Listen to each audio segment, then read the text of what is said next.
Obviously, he's won 2 major championships and just won last week. Obviously, he's in great form. It's just a matter of going out there and executing his game plan. I mean, that's what he talks about a lot, is formulating a game plan and executing it. And this is a golf course in which you have to do that. You have to execute it and trust it. All right, so Spieth could make history, Stephen A., but is it still a bigger story if Tiger wins over Spieth? To me, this is straight out. I'm not going to blame you, Molly. Please don't blame me. I didn't do anything I'm not going to hold you accountable. Do. This is all Skip Bayless. You can just see it, just sneaky self, just throwing in one of these questions because, oh my Lord, he knows how I am. There is no way that even if Spieth wins 3 straight majors, okay, and literally is on the cusp of capturing 4 in 1 calendar year, which has not been done. Let me tell you something right now. It still doesn't compare to if Tiger Woods wins this. Do you have any, which you know because you know more golf. I know golf because of you. So I'm going to give you credit where credit is due. Do you have any idea? Do I need to remind you? Has amnesia kicked in and convoluted your brain and you have forgotten how god-awful Tiger Woods has been? I mean, he looks like straight garbage. I mean, Tiger Woods hasn't won a tournament since 2013, hasn't won a major since the U.S. Open in 2008. I mean, just as recently as weeks ago, Skip, he dropped to 241st in the world. 241 in the world, okay, and didn't have a top 10 finish around the world over the last 18 months. His swing is bad. His back is even worse. The Lord knows we got knee injuries, leg issues. He clearly has emotional issues. I don't know whether he needs to see a psychologist privately or does he need to go on national TV with Dr. Phil and hash out his issues. Whatever the case may be, everywhere you turn, Tiger Woods got problems. He's got problems with his swing. He can't keep a coach. He's on his 4th coach. I'm hearing he's about to let Como go and get rid of him, which will make a 5th coach. The swing ain't consistent. The clubs ain't consistent. His health is unreliable. Emotionally, he's warped. And oh, by the way, he's sitting there, and the most profound thing he has said is, I don't have a double ARP card. I'm not retiring. I'm still there. I'm near. I'm right there. Right where? Right where? St. Andrews, you're on the course. We know you're there because we saw footage of you being there. But in terms of your game, it's been going for quite a long time. And then all of a sudden, Tiger Woods comes out of nowhere and wins? And wins the British Open? Oh, my goodness. There's nothing that Spieth can do, even at age 21, even if he wins 3 straight, which would be, what, his first time since Ben Hogan in 1953, I think? Okay? I mean, even if he does that, the bigger story is clearly Tiger. Because, like easily? Easily. Because I'm not, let me correct. I'm not saying it in terms of golf. You being a avid golfer, golf lover the way that you are. For golf aficionados, sure. I'm talking about in terms of a story, headlines, paparazzi type stuff. You know what I'm saying? Everything from the New York Daily News to the Washington Post to the National. I'm talking about everything. I'm talking about headline material. It's really, Tiger would clearly be a big story. To golf aficionados, it would be Spieth. But beyond transcending the sport, oh, please. It's not even in the same ballpark as all Tiger. Easily. That's definitely a question out of your ballpark. Because to me, it ain't even a question. Not even a question. I cannot tell you how much your answer offends me as a golf fanatic. I cannot tell you how your perspective on the sport I love drives me up the trees I usually hit when I play.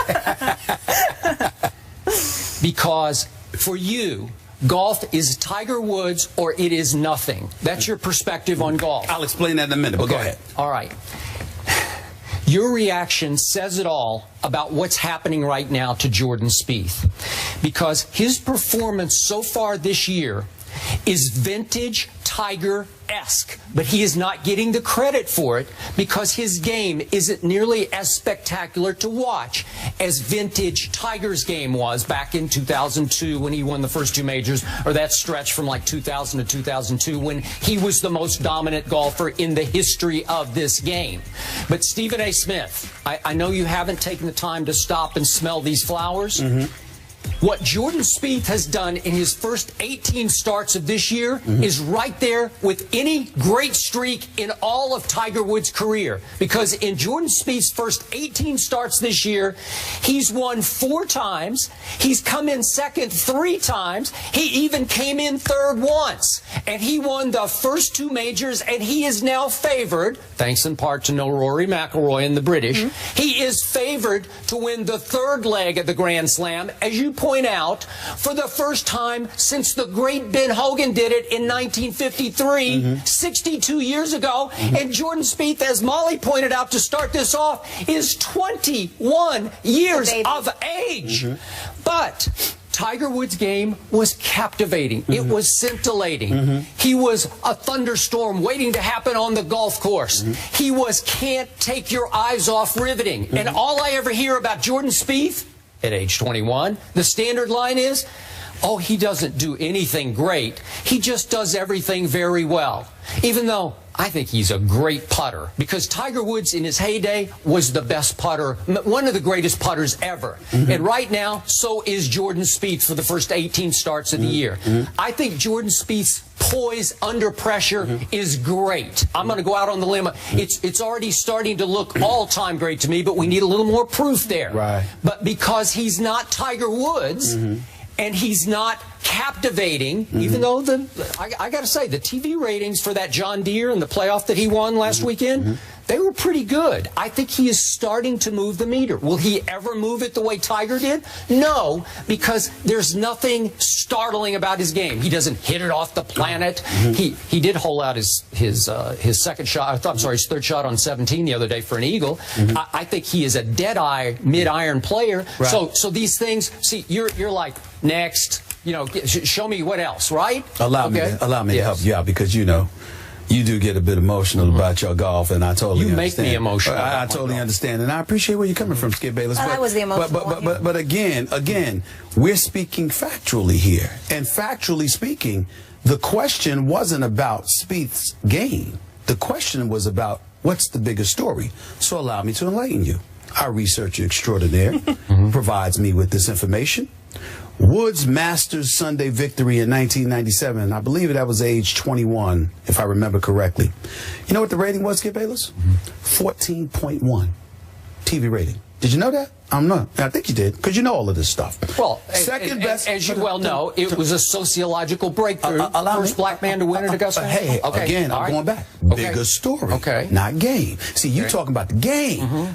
The question that Molly so adroitly asked was, the story. The story is about what's most compelling, what galvanizes folks, what generates ratings. My question. You understand what I'm saying? What she asked it beautifully. She asked it.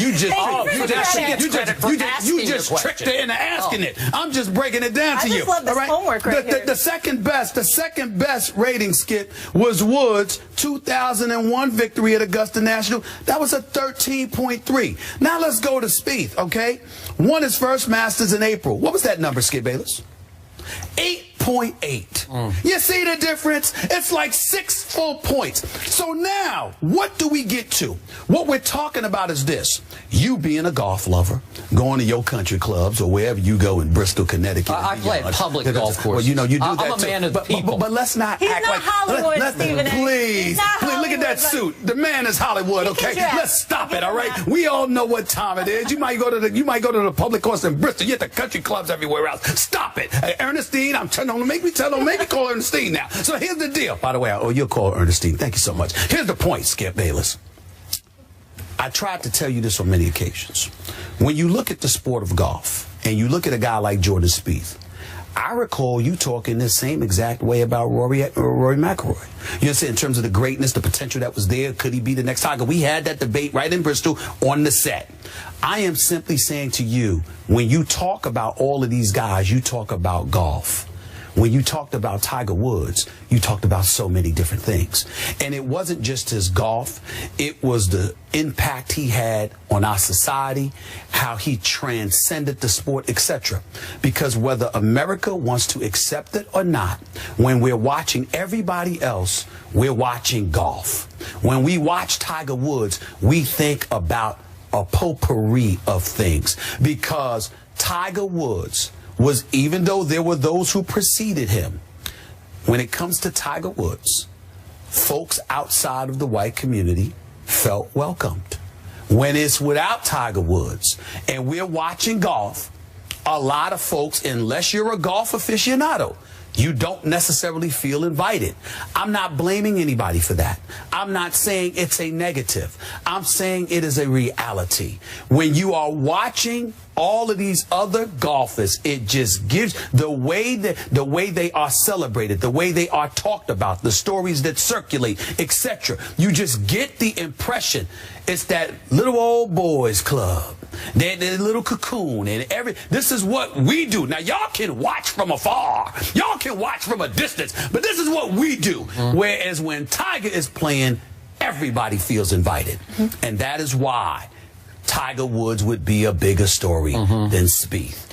Period. Okay. You forced me to point out again, there's a litany of professional black golfers who came before Tiger. I told you, who were all very good, and I don't have time to list them all, but I've done it for you before. I mentioned that because you told me that. And I'm going to say this again. Maybe my perspective is warped because I grew up on a public course that I just got to play back in my hometown of Oklahoma City called Lincoln Park, Lincoln East and Lincoln West. And a whole lot of black people played on that golf course when I was growing up in the 1960s. And I went back and I saw a whole lot more black people who still play there. So I always thought everybody plays this game. That's my perspective. Your perspective is always to look at golf through the black perspective, and I try to look at golf just from a golf perspective. Is that fair? That's totally fair. But what I'm saying to you is that if you're growing up in the inner city community and you're not exposed to those kind of things, and a plethora of our society is pretty much from the streets, whether it's white, black, Hispanic, or whatever the case may be. Everyone doesn't live in affluence. As much as we talk about America being a great, great nation, when you talk about, millions upon millions of people being unemployed, underemployed, etc., what you are really recognizing is the fact that there are a lot of people in our society that don't have access to what you had access to when you were growing up. So if you're talking about folks who love the game of golf, golf aficionados, etc., of course Spieth is the story. But when you talk about society in general, people who never watched golf, never gave a damn about golf, never felt that golf was inclusionary enough, etc., somehow, some way they watched Tiger, and the ratings show it, which makes him a bigger story than Spieth. Because he's been so god-awful, he's been so pathetic as a golfer, that if you saw him rise from the ashes, it would be the biggest story in golf by far. Spieth wouldn't even be close. Okay, so if Jordan Spieth wins on Sunday, Stephen A. Smith will yawn. No. I'll be like this. Nice job. Nice job. Nice job. Very, very. That's it. Great performance. Great performance. Great performance. Nice job. But I guarantee you this. Will you do a golf clap or a golf clap? Let me put it to you this way. I guarantee you that if Jordan Spieth wins, we come in Monday on First Take, and we do probably the first block. But if Tiger won, it'd be 3 different segments in the show. Okay. And Skip knows it because he suggested it'd be 3 different segments in the show. Sad but true. There we go. Spieth, the true golf story, Tiger, the mainstream story there. Another mainstream story that never seems to go away. Pete Rose, should he be in baseball? The Reds will honor Charlie Hustle during the All-Star festivities tonight, but should the controversial Pete Rose get the ultimate honor, the Hall of Fame? We'll break that down next. Keep it here.